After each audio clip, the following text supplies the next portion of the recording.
Welcome back to Arunachalam mini blog. మేమైతే గోపురం ముందు దీపం వెలిగించి కొబ్బరికాయ కొట్టి లెఫ్ట్ సైడ్ నుంచి అయితే మేము గిరి ప్రదక్షిణ స్టార్ట్ చేసాము.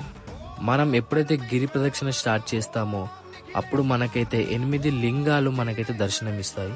సో దాంట్లో మెయిన్ వచ్చేసి ఒకటి మనకి మోక్ష మార్గం అనేది ఒకటి ఉంటుంది.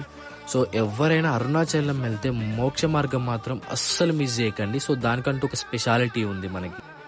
ఈ 8 లింగాలలో మనకి ఫస్ట్ వచ్చే లింగం ఇంద్రలింగం, సెకండ్ అగ్నిలింగం, థర్డ్ యమలింగం, ఫోర్త్ నైరుతి లింగం, ఫిఫ్త్ వరుణలింగం, సిక్స్త్ వాయులింగం, 7 కుబేరలింగం.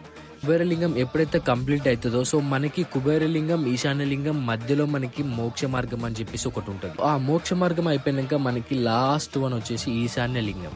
సో ఈశాన్యలింగం తోటి మనకైతే 8 లింగాలు అయితే మనం కంప్లీట్ గా దర్శనం చేసుకున్నట్టే.